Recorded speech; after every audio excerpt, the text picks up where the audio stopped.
Okay, let's dive right into this. Welcome back to another explainer. You know the drill. We take complex source material and break it down into crystal clear ideas you can actually wrap your head around. Today, we're unpacking a really fascinating philosophical framework by a thinker named Zhu Feng, and he makes a literally massive claim. He says that cultivating what he calls perfect human nature is the only way for any of us to reach supreme happiness. Not only that, but it's the only way for humanity as a whole to finally escape our endless cycles of war and confrontation. So yeah, according to the text, the stakes here are absolutely absolute. To really get a grip on this philosophy, we're going to follow a specific roadmap today. First, we'll explain perfect human nature, then look at true modesty, the weight of trustworthiness, honesty versus dishonesty, and finally, the ultimate reward. Let's get into it. Section 1. Perfect Human Nature Explained. The Prerequisites for Supreme Life Space. Now, the author posits that this perfect human nature is the absolute bedrock of a functioning universe. Without it, there's just no true happiness or lasting peace. The text actually lays out 8 specific conditions to achieve this state, things like revering nature and staying calm in good and bad times. So the crucial point is right here at condition number 4, being modest, trustworthy, and honest. This specific trio, it forms the entirely practical core of how we're supposed to interact with the world around us. Moving on to section 2, true modesty. Seeking truth from facts.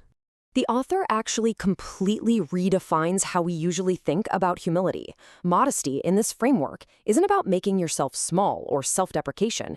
It is strictly defined as seeking truth from facts. To illustrate this impartially, the text uses a couple of incredibly striking historical examples.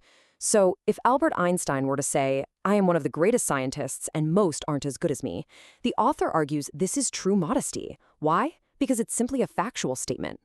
On the flip side, if Mao Zedong were to claim he knows very little of political tactics and is inferior to ancient emperors, the author classifies that as false modesty, basically arrogance in disguise, because it completely contradicts the reality of his historical impact. Modesty is simply truth.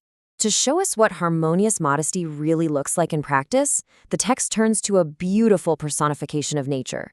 The author writes, "The sun says, 'I am not as tender as the moon.' The moon says, 'I am not as brilliant as the sun.'" Notice how neither celestial body diminishes its own value. They just freely, naturally acknowledge the factual strengths of the other. They are completely, 100% secure in their own reality. Now, what's really interesting about this next bit is how the author sharply contrasts that cosmic harmony with a terrestrial example of pure arrogance. We get this super vivid monologue from a peony flower, boasting about its own beauty. The peony sneers at the grass, bragging about how it despises bigwigs, fights with emperors, and brings elegant enjoyment to the people. It even references the famous Luoyang Peony Festival that was designed just to praise it. It's basically a perfect encapsulation of a wildly inflated ego. But then, oh man, the grass delivers a fiery clapback. The grass calls the peony a painted skin that just seduces the elite. It reminds the fancy flower that it was once gloomily driven right out of the Forbidden City by an order from the Empress Wu Zetian. The grass, meanwhile, it survives wildfires and never bends its noble head. This vivid little nature play brilliantly highlights how a lack of factual modesty, which is arrogance, instantly creates bitter, totally unnecessary conflict. Taking it out of the metaphorical and into the real world, the author shares a pretty telling personal anecdote. He describes knowing a woman from a peasant background who, after acquiring some wealth and becoming a shopkeeper's wife, actually began calling others ill-bred ghosts of poverty. The text points out how wildly fast humans forget their past suffering and their class origins. Forgetting where you came from, according to the author, is literally the very definition of lacking modesty. It's a subtle trap that, honestly, any of us can fall into when our circumstances suddenly improve. Ultimately, the truly modest state is a profound realization of scale. It's recognizing that everything in the universe is equal and that, well, you are nothing special. The universe is just packed full of secrets, and what any one person knows is just a tiny, tiny fraction of it. There are always bigger mountains than the ones you've already climbed. It's a peaceful, grounded acceptance of your very small place in a very vast reality. Section 3, the weight of trustworthiness. Practicing what you preach. And this brings us to a brilliant illustration of trustworthiness. The text defines being trustworthy as fully assuming your responsibilities, ensuring your actions perfectly match your words. No talking nonsense, no deceiving others. And trustworthiness isn't some abstract concept here. It's strictly tied to your specific role in society. For parents, it means raising children carefully. For children, it's supporting the elderly. Underlings literally must do their jobs well, while superiors are obligated to show genuine concern and care. Business partners, they must strictly implement contracts. If you fulfill your specific role, you are trustworthy. If you don't, you simply aren't. The text draws a very hard line between these two types of people. The trustful person is someone who can be relied upon, entrusted with authority, and is fundamentally conscientious. They just won't fail you.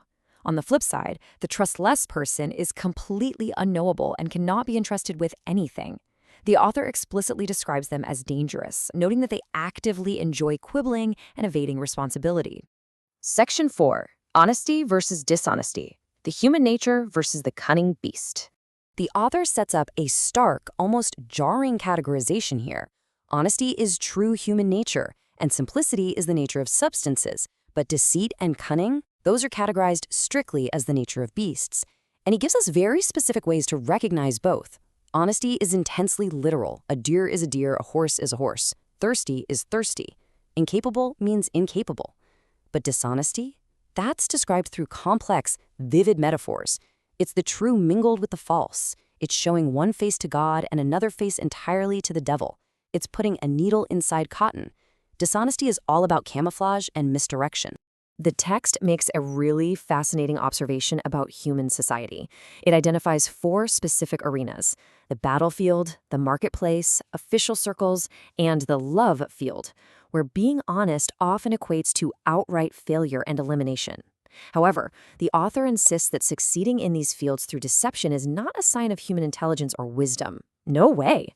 Rather, it is merely the exterior syndrome of an evil and sinful human nature. To really drive this home, the text relies on a striking animal metaphor. An honest person surrounded by liars is incredibly vulnerable. It's like a sheep walking right into a wolf pack. But conversely, a dishonest person hiding among the honest is a predator, a wolf mixed into a herd of sheep. Deceit is inherently predatory, while honesty requires profound courage precisely because it leaves you exposed. Let's move to Section 5 and see how this all builds to the ultimate reward, looking beyond the momentary. This is where Xu Feng lays out the ultimate, spiritual, and long-term stakes of choosing to live by these 3 virtues, especially when the world seems to just constantly reward the cunning beasts. The text presents a grand trade-off. The dishonest person might achieve momentary success, even for a whole lifetime, but they will never, ever possess a quiet, peaceful mind. And according to the framework, they are excluded from the eternal rewards of the next life. The honest person, meanwhile, they might not achieve massive worldly success, but they secure something vastly superior, serene inner peace today, and profound blessings in the future. The author concludes with a pretty powerful plea. To obtain perfect human nature, you must look further into the future. You have to temporarily give up the loss and gain of a city or town, meaning those petty, worldly, material victories. You must take off the heavy burdens of this superficial life to stride toward a more brilliant, eternal future. Otherwise, you're just doomed to transmigrate in the lows of life forever. And that brings us to the ultimate question this explainer leaves you with. Based on Feng's incredibly structured view of perfect human nature, are you willing to seek truth from facts, practice what you preach, and embrace literal honesty? Will you actually give up the temporary, fleeting gains of a city or town to secure a serene mind and an eternal future? It's a massive trade-off for sure, but understanding it really changes how we see every interaction we have. Keep that question in the back of your mind as you go about your week. Thanks so much for joining me on this explainer, and keep learning.